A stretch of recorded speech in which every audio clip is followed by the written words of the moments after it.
Ngayong araw ay hahanapin ko si Boss Karepa. Matagal ko nang pinapangarap ang araw na to. Isang taong hinahangaan ko at isang alamat sa mundo ng vlogging dito sa Bicol.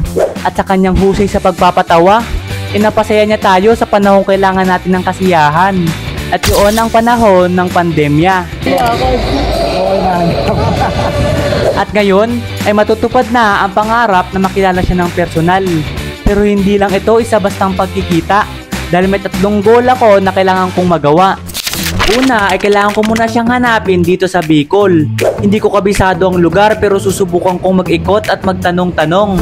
Bahala na, basta ang goal natin ay mahanap si Boss Karepa. Pangalawa, kapag nakita ko na siya, syempre magpapapicture ako. Souvenir yan ng isang pangarap na natupad natin. At higit sa lahat, ay hihilingin ko na siya mismo ang magbigay sa akin ng isang challenge. At ang panghuli, ay titikman ko ang legendary halo-halo niya at huhusgahan ko kung masarap nga ba talaga. Kaya naman, hindi ko na papatagalin ang lahat. At sisimulan ko na hanapin siya dito sa Bicol ng mag-isa. Alright guys, nandito na nga pala tayo ngayon sa Naga City. And ayun nga, hindi ko pa talaga alam yung mangyayari sa atin dito ngayon. And ang una natin problema guys ay hindi natin alam yung pasikot-sikot ng lugar dito. Pero gagawa na lang natin ng paraan yun guys. Tapos sa communication naman guys is usually ang gamit nila ditong lingwahe guys is Bicol. Kaya talagang matcha-challenge tayo dito guys. Kaya yun, samahan niyo ako sa mangyayari dito ngayon. At ang una kong naisip na diskarte is maglakad-lakad muna para mapamilyarize naman tayo sa lugar. Mas okay na rin na makita natin kung paano ba sila gumalaw dito sa lugar nila. Ayan guys, kain na tayo guys.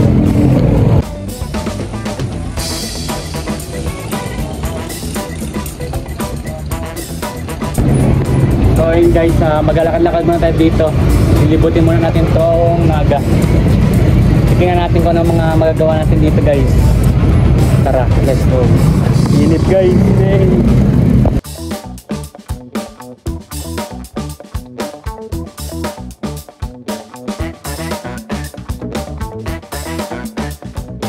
At dahil sobrang init nga sa labas, inaisipan ko na muna na pumasok dito sa LCC Mall. Alas 10 pa kasi ang bukas ng SM, kaya no choice talaga tayo, dito muna tayo tatambay. So ayun guys, alas 10 pa yung bukas ng mall. Kaya tambay muna tayo dito sa LCC. Ayun guys. Apunta tayo sa sa SM kaso sarado pa. Ken pa daw yung open doon. Hintayin na lang natin guys, doon tayo mapalipas ng oras. And doon tayo magtatanong, baka doon si Boss Karepa ano. So ayan guys, napunta na ako dito sa SM ngayon. Alas 10 na open na yung SM ngayon guys. Kaya punta na ako doon, papasok na muna ako sa SM kasi ang init dito sa labas guys. Pagpasok ko nga dito sa SM, may bigla naman akong nakaramdam ng gutom. Ibuti na lang talaga guys, merong inasal dito kaya mapapa-only rice na muna tayo bago natin hanapin si Boss Karepa.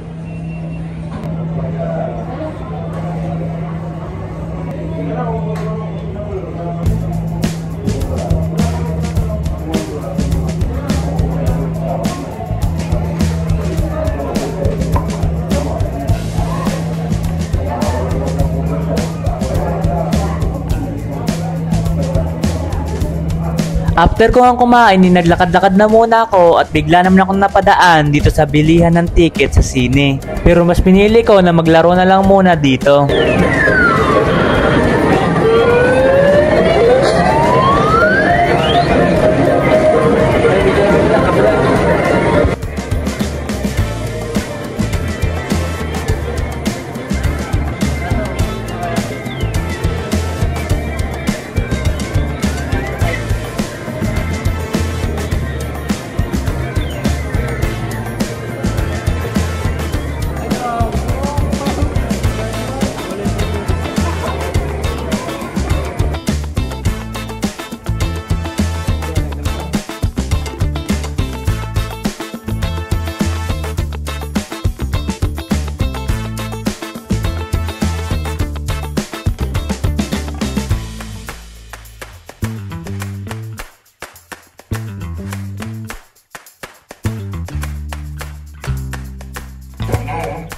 Cái gì vậy?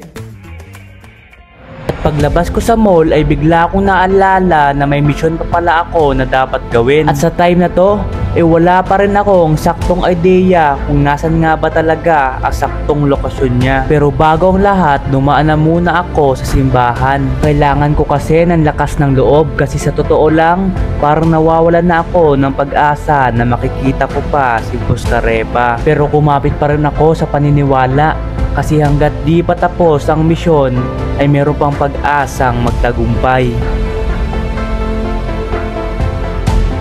Pagkatapos ko galing sa simbahan, nagpatuloy lang ako sa paglalakad. Naghahanap, umaasa, pero habang tumatagal, parang mas lalo lang akong naliligaw. So ayun par, may nakapagsabi sa atin, nag-gym daw si Boss Carepa ngayon. And pupunta na lang natin siya dun sa pinag-gyman niya. Ayun guys, tara, let's go.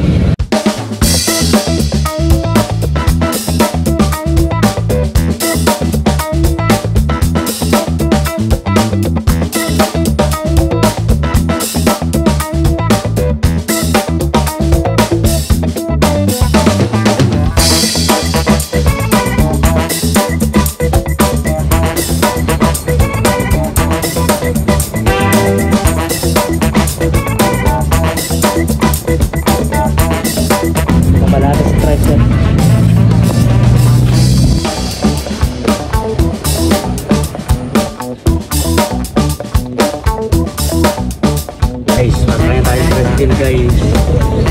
Malapit na kay Boss Carepa. Let's go.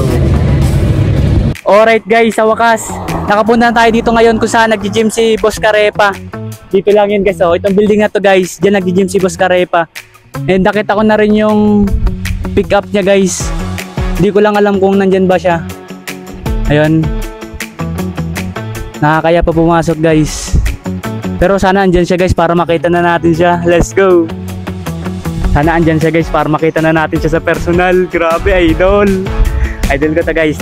Hintayin natin guys, syempre. Ayun, abangan nyo na lang guys yung mga mangyayari dito. Excited na ako kasi dami natin pinagdaanan dito guys. Ito, sana andito siya para maging successful itong lakad natin. Nag-intay lang ako dito sa labas hanggang sa lumabas si Boss Carepa. Nahihiya pa kasi akong pumasok at hindi ko rin alam kung pwede pa pumasok dito. Yes sir! At dito ay meron akong isang taong napagtanungan at ito ang tumulong sa atin para makapasok at mapanood si Boss Carepa. Naglalaro boss, may ako na-istorbahin pagkatapos hintayin na lang po. Pwede kayo tumanood. Grabe, hindi ako makapaniwala sa nakikita ko ngayon.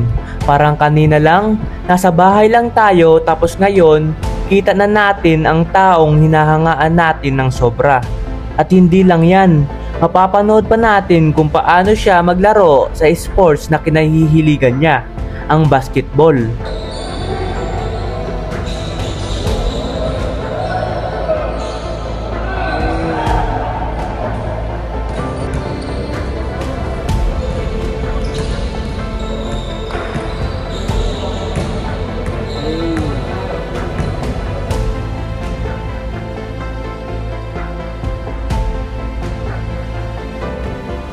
Di lang natin sila guys kasi di pa tapos yung laro eh. Hindi lang natin matapos saka natin lalapitan si Boss. Boss!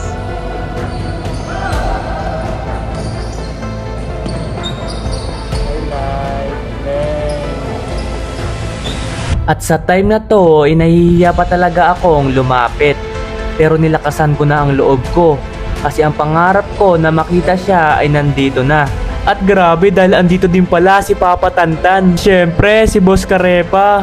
Grabe dahil ang buong akala ko ay imposible ko siyang makita. At sa pinagdaanan natin dito ay nagtiwala lang tayo sa sarili natin at pumunta tayo sa isang lugar na wala naman talagang kasiguraduhan. At naging isang suntok sa buwan ang lahat ng ito. Pero nagtiwala tayo sa sarili natin at sa gabay ng Panginoon. Kaya itong makita siya ay isang katuparan ng isang pangarap na naman.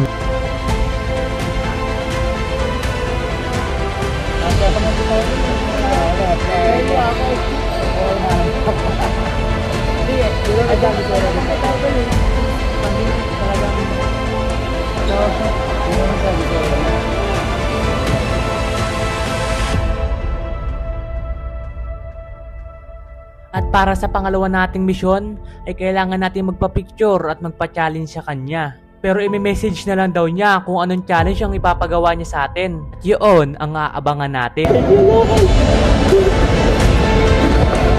Mission success, guys! Ang pogi pala ni Boss Carepa sa personal. Grabe, naiya ako, guys! Grabe yun. Gusto ko ako, men. Naiya ako, men. Tagal ko siyang malapitan, men.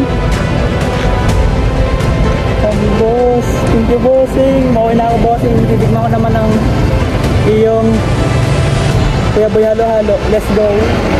At para sa panghuli nating misyon ay kailangan nating matikman ang legendary halo-halo niya. At aalamin natin kung masarap nga ba talaga.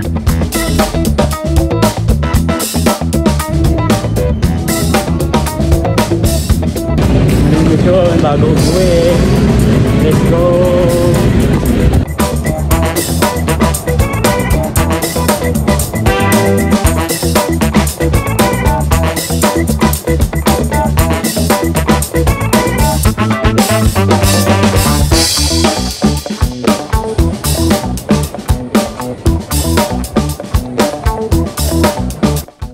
So ito na guys, titikman na natin itong halo-halo ni Boss Carepa. Naman guys, oh. Daming laman yan. Sarap nito. Ito ang pinakahuli nating mission dito eh. Tingnan natin kung masarap nga ba. May lasa na pala yung hilo dito na ginamit nila.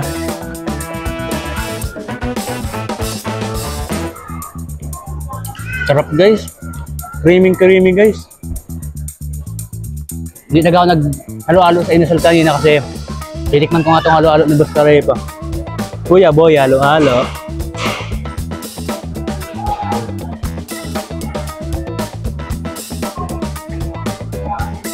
Iba ka, the best ka, Jay. Sarap na halo-halo mo. Good guys, tikman nyo ito, ang sarap. Kuya Boy, halo-halo, pag nagdahan kayo sa Naga. Yan itong Kalagpasan, maraming branch dito guys, dito sa Naga. Ayun, mauwi na ako guys, kaya ganito na lang guys, let's go. So ayan guys, salamat sa inyong panonood. Sana nag-enjoy kayo sa vlog natin ngayon. So ayan guys, agad dito na lang guys. Love you all, peace.